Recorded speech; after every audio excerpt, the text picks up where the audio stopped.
그동안 여러 이야기가 많았던 대한민국 해군의 수관 사업이었던 항공모함 건조가 사업 승인이 나왔습니다. 가칭 백령도함으로 많이 알려졌던 해군의 항공모함 계획이 군에서 정식으로 사업 승인이 나오면서 사업에 많은 탄력을 받을 것으로 예상됩니다. 2002년 건조되어 2005년에 해군에 정식 인도된 독도함은 한국형 항공모함의 시작점이라 볼 수 있는데요. 독도함 설계 단계부터 영국의 인빈서브급 경항공모함의 설계를 참고하였습니다. 그 이후 마라도함을 건조하면서 독도함의 부족한 부분을 조금 개선하는 선에서 새롭게 건조되었는데요. 일본이 이즈모급 강습 상륙함을 경항공모함으로 개조한다는 소식이 전해지면서 우리도 항공모함의 필요성이 상당히 대두되었습니다. 독도함은 웬만한 경항모급의 강습 상륙함인데요.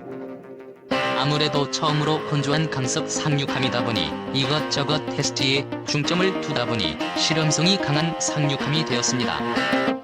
물론 그로 인해서 강습 상륙함과 경항공모함에 대한 수많은 정보와 데이터를 우리 군이 얻은 것도 독도함에서 얻은 소득이라면 소득인 듯합니다. 사실 우리나라 항공모함 계획은 김영삼 정권 당시 때부터 있었는데요. 그 당시도 일본과 외교 관계가 독도 문제로 상당히 안 좋은 상황에서 김영삼 대통령이 중형급 항공모함 계획을 발표하기도 했으나 IMF 외환 위기로 인해서 흐지부지 되었습니다.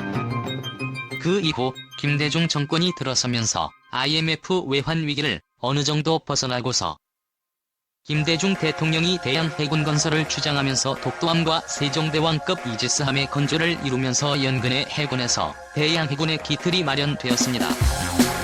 이후 노무현 정권이 들어서면서 핵잠수함 계획이 은밀하게 시작되었으나 조선일보에서 핵잠수함 계획을 보도하는 바람에 결국은 무효화되었습니다. 그런데 지금 와서는 핵잠수함 왜 안 만드냐고 쓰레기 기사를 마구 날리는 논리를 정말 이해할 수 없습니다. 그 당시 미국이 승인하겠냐? 주변국 일본과 중국에서 난리가 나니 국제관계를 생각해야 한다는 둥. 이 문제로 시끄러웠던 기억이 납니다. 조선일보는 국익보다는 특종이 먼저였던 것 같습니다. 이번에 군에서 승인된 한국형 항공모함 계획 차세대 대형 수송함 사업은 배수량이 약 3만 톤, 비행갑함이 250m의 규모로 단거리 이착륙이 가능한 F-35B 스텔스 전투기를 최대 16대까지 탑재할 수 있도록 설계할 방침입니다.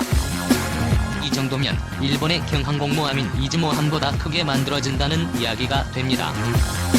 전력화 목표는 2030년까지인데 향후 국방 중기 계획으로 전환되면 함정 건조 예산만 3조 원, F-35B 등 함재기 구매에 추가로 2조 원 안팎이 필요합니다.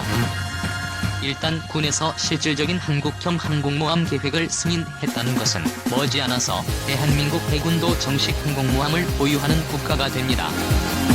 잠재적인 적국인 일본과 중국이 해군 전력에 힘을 쏟고 있을 때 무작정 손 놓고 있으면 안 된다고 봅니다. 우리나라는 무역으로 먹고 사는 국가입니다. 만약에 미국의 힘에 공백이 생기면 일본이나 중국이 우리 주변 해역과 무역 회로를 봉쇄하면 아무런 대책이 없는 것도 사실입니다. 그런 의미에서 이번 한국형 항공모함 계획을 군에서 승인했다는 것은 매우 중요한 의미를 가질 수 있다고 볼 수 있습니다.